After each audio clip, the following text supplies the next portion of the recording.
እሺ ተመልካቾቻችን ዛሬ እንግዲህ ከትላንትና የህንፃ ምረቃ አድርገን መጨረሳችንን ወደ እናንተ ስንዘግብ ነበረ። የኢቫንጀሊካል ሚዲያ ኔትወርክ ዛሬ ደግሞ በዚህ በጅማ ከተማ ቼሻየር የአዲስ ኪዳን መጥምቃውያን ቤተክርስቲያን አጥቢያ ጉብኝት ለማድረግ ፕሬዚዳንቱ እየመሩት ወደዚህ የመጣ የአዲስ ኪዳን መጥምቃውያን ቡድን አለ፣ የአመራር ቡድን አለ። ወዴት ነው የምንሄደው ፓስተር ታይ? እንግዲህ የጅማ አጥቢያ አንዷ ፕላንት ያደረገችው ወይም ደግሞ የተከለችው አጥቢያ የቲሻየር አጥቢያ ነው። ቲሻየር በ2006 የተተከለ አሁን ወደ አጥቢያነት የመጣ ብዙ አባላትም እንዲሁ ያላቸው ናቸው። ወደዛ ነው የምንሄደው፣ ወደ ቲሻየር አዲስ ኪዳን መጥምቃዊት እንግዲህ ቤተክርስቲያን በዚህ ደረጃ ከከተማ ወጣ ብላ ሰው ያለበት ወደ መንደር ውስጥ መግባቷና መስራቷ ምንድን ነው የሚያሳየው? እንግዲህ ኮሚኒቲውን ወይም ደግሞ ማህበረሰቡን ከማገልገል አንጻር ትልቁና ዋናው ቤተክርስቲያን በማህበረሰቡ መካከል ነው። እንግዲህ ይህንን የወንጌል ስርጭት በማድረግ ቤተክርስቲያኒቱ በዚህ አካባቢ የተተከለችው እና ይሄ የሚያሳየን ልክ አካባቢው ላይ ሰዎች ሙቭ አድርገው ከቦታ ወደ ቦታ ሲንቀሳቀሱ የቤተክርስቲያንም ተልእኮ ዋናውና ዓላማው እነኝንም ሰዎች ተከትሎ ቤተክርስቲያንን መትከል ነው። ከዚህ አንጻር ማህበረሰብን ማገልገልን ያሳያል። ያ አሁን ያነሳው ጥያቄ ማለት ነው። በ2006 ዓመተ ምህረት በቢሮ የሚሽን ስራ ላይ በሚሽንና ቤተክርስቲያን ተከላ ላይ በወቅቱ በዛ ሰዓት እኔ ነበርኩኝ። ፓስተር ጌታቸው አሁን ወደ ሚሽን እና ቤተክርስቲያን ተከላ የመጣው በዛ ሰዓት በ2006 ነው። በቤተ እምነት ከጅማ አጥቢያ ጋራ ሆነን አንድ ላይ ወደዚህ አካባቢ ህዝቡ አለ ማህበረሰቡን ለመድረስ ቤተክርስቲያን ብንተክል የሚል ሀሳብ ሲቀርብ በሚሽን እና ቤተክርስቲያን ተከላ ቤተክርስቲያን እንዲተከል እኛም ተናይተን ቦታውን ገዝተን በእንዲህ አይነት መልኩ ኦልሞስት ከተጀመረ 2006 ዓመተ ምህረት ነው። በ2006 ዓመተ ምህረት እንግዲህ ይሄኛው ነው። እንግዲህ አሁን ብዙ ነው የገባ ነው ቦታ ስትወስዱ። አሁን እዛ አካባቢ ላይ ያኔ ነዋሪ ነበር ማለት ነው። የዚህ ያኔ ብዙም ነዋሪ አልነበረም። በእርግጥ የተወሰኑ ተመርተው በምሪት ደረጃ አሉ። አሁን ግን የበለጠ ብዙ ሰዎች አካባቢው ላይ ነዋሪ ሆነው የሚኖሩ ናቸው። እሺ እንግዲህ ተመልካቾቻችን አሁን ልንጎበኝ የመጣንበት ቤተክርስቲያን ጋር ደርሰናል። እንግዲህ ይሄ በአካባቢው ላይ ብዙ ሰው አለ። ነገር ግን ወደ ውስጥ ገባ ብሎ እንግዲህ ቤተክርስቲያን በዚህ ደረጃ ህብረተሰቡ ያለበት ድረስ ገብቶ ማገልገል ይሄ ትልቅ ነገር ነው። አዲስ ኪዳን እያሳየችን ያለ ነው ይሄንና በዚህ በሚሽን ዙሪያ ደግሞ ፓስተር ጌታቸው ያው እዚህ ላይ ስለሚሰሩ ምን ይመስላል እስኪ እዚህ አካባቢ ያደረጋችሁት እንቅስቃሴ? ቅድም ፓስተር ታዬ ፕሬዝዳንታችን እንደተናገሩ የ2006 አካባቢ የተጀመረች ቤተክርስቲያን ነበረች። በጅማ አጥቢያ በኩል ዋና ቢሮ ሰፖርት እያደረገ ወንጌል ያልደረሰባቸው አካባቢ ላይ ትኩረት ተደርጎ ወንጌልን የማሰራጨት ስራ፣ ሰዎቹን የመድረስ ነፍሳት ወደ ጌታ እንዲመጡ የማድረግ ስራ ትኩረት ተደርጎ በዚህ አካባቢ ብቻ ሳይሆን አዲስ ኪዳን ወንጌል ያልደረሰበት ቦታ ገጠር ድረስ ገብታ የወንጌልን ስራ እንደምትሰራ የሚያሳይ ነገር ነው። እሺ እንግዲህ ወደ ውስጥ ገብተን ደግሞ ያለውን ሁኔታ እንመለከታለን። አብረን እንግባ።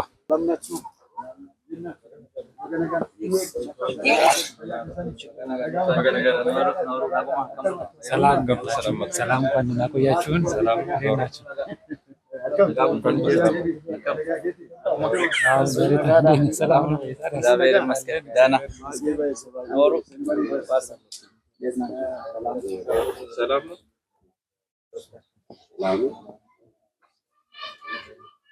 እሺ እንግዲህ ቤተክርስቲያን ውስጥ ደርሰናል። ዛሬ አምልኮ የለም መሰለኝ። ማን ልበል? መጀመሪያ እስኪ ራስን አስተዋውቀን። እኔ ገለታ ገዳ ይባላለሁ። የዚህ ቤተክርስቲያን ውስጥ ያለ የስራ ድርሻ ምንድን ነው? እኔ የዚህ ቤተክርስቲያን የመሪ ቦርድ ሰብሳቢ ነኝ እና ዛሬ ሰኞ ነው፣ ፕሮግራም የለም። ፕሮግራም ያለ አርብ ፕሮግራም አለ ከሰዓት፣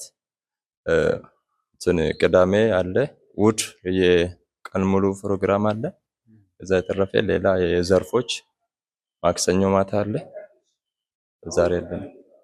እንግዲህ እዚህ ላይ ያው የቤተክርስቲያኑ ከፍተኛ አመራሮች ሊጎበኙ መጥተዋል እና ምናልባት ሲመጡ እዚህ አካባቢ ያለውን የወንጌል እንቅስቃሴ የምዕመኑን ሁኔታ ያላችሁን ችግርን በተመለከተ ለከፍተኛ አመራሮች መናገር የምትፈልገው ወይም የምታስተላልፈው መልእክት ካለ?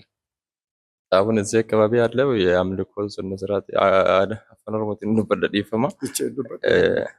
Sochiin waaqeffannaa jiru baay'ee gaariidha. Amantoonnis kiristoonnis haala gaariidhaan socho'aa jiru. Rakkoon mul'ate hin jiru. Haalli jiru haaluma kanarra jira. Waldaan reefu kan jalqaba adeemsa irra jiru. Suma amma mul'atu kana hanqinoonni jijjiiru garuu hanqinoota isa qabannee gara fuulduraatti deemaa jirra. አዎ በዚህ አካባቢ እንግዲህ የጠየቀውን ጥያቄ ሲመልስ ብዙ ችግሮች የሉንም፣ የጎላ ችግር የለንም። ሆኖም ግን የአገልግሎት ዘርፎች በየአገልግሎታቸው እየተጉ እየበረቱ ነው።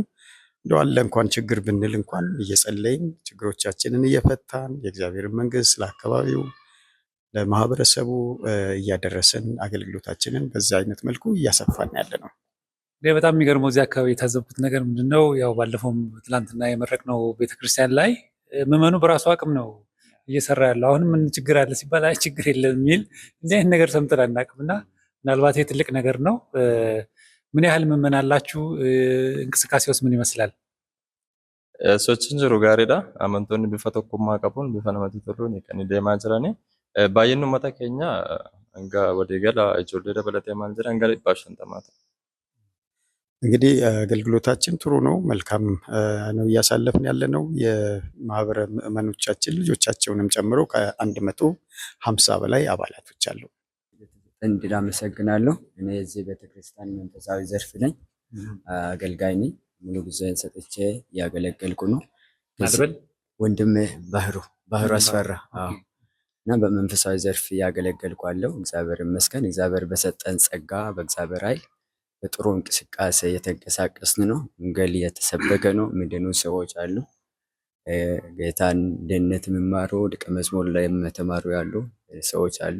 ጥሩ የመንፈስ ቅዱስ እንቅስቃሴ፣ የእግዚአብሔር አሰራር፣ ሰዎች ነፃ የወጡ ያሉበት አምልኮ ቤተክርስቲያን ናት። እሺ፣ በጣም ነው አመሰግነው። ምናልባት ከአካባቢው አንጻር እዚህ አካባቢ ምናልባት ሌላ ሃይማኖት ከፍተኛ ቁጥር ሊኖረው ይችላልና እንደ ወንጌል አገልጋይ የገጠማችሁ ተግዳሮት አለ ወይ? አሁን ባለው ሁኔታ እግዚአብሔር ይመስገን ከዚህ በፊት ብዙ ነገሮች ነበሩ። ከ2 ዓመት ወደዛ አካባቢ ድንጋይ መወርወር፣ የተለያዩ ጫናዎች ነበሩ። አሁን ያን ሁሉ እግዚአብሔር አንስቶ አንዳንዶችን እግዚአብሔር ቀጦ ከዛ በኋላ እጁን የሚዘረጋ ሰው የለም እና አማኞች አሉ፣ ብዙ ናቸው። ሌሎች አጥቢያዎችም በዙሪያችን አሉ። እንዲሁም ደግሞ ሙስሊምም የኦርቶዶክስ እምነት ተከታዮችም አሉና በተቻለ መጠን እግዚአብሔርን ስራ ለመስራት ወንጌልን ለማድረስ የተንቀሳቀስናል። እሺ፣ በጣም ነው የማመሰግነው። ምናልባት እንግዲህ እዚህ አካባቢ ላይ በሚደረገው እንቅስቃሴ የህብረተሰቡ አብሮ ነው የሚኖረው እና ከሌላው ሃይማኖት ጋር ያላችሁ የዕለት ተዕለት ኑሮ ለምሳሌ ማህበራዊ ህይወት እርስ በርስ ያላችሁ ግንኙነትስ ምን ይመስላል? ይህንን የሚመልስልኝ የሚችል?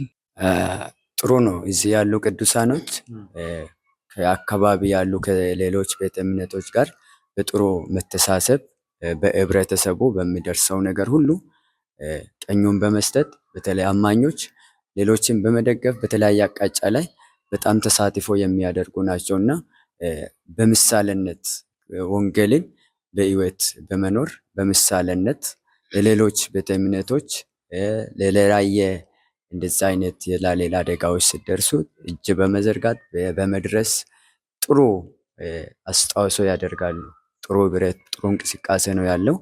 ከሌሎች ቤተ እምነቶች ጋር በምንም አይነት ነገር እንትን የለም፣ ተቃራኒ አይነት ነገር የለምና ጥሩ እንቅስቃሴ አለ። ካዮ ቀቡ ይቻላል። ከናፉ እጋ ቶኮ ከዳቹዳን ለመፋ ሁመተ ሶሶቾሱን አኩማ ሙጠኖ ከነሞ ዋቀዩ ኑ ከኔራ ከወልዳ ጅማቲ ኢሳን አለት ሞ መሪያቹዳ አከሲት አያላ በይሰ እንግዲህ ተመልካቾቻችን በዚህ በጅማ ከተማ ቼሻየር የአዲስ ኪዳን መጥምቃውያን ቤተክርስቲያን ያደረግነው ቆይታ በዚህ ይጠናቀቃል። እንግዲህ ከከተማው ወጥተናል። በጣም ውስጥ ማለት መንደር ውስጥ ነው የገባነው። ስንገባም ደግሞ መኪና የማይገባበት ቦታ ስለሆነ መኪናችን ሩቅ አቁመን ነው ወደዚህ የመጣ ነው። በዚህ ደረጃ ወንጌል መስፋፋት ማደግ አለበት። እንግዲህ እዚህ አካባቢ ያለው እንቅስቃሴ በጣም ደስ ያሰኛል። ከዚህ በኋላ እንግዲህ የጂማ ጉዟችን አጠናቀን ወደ አዲስ አበባ የምንሄድ ይሆናል።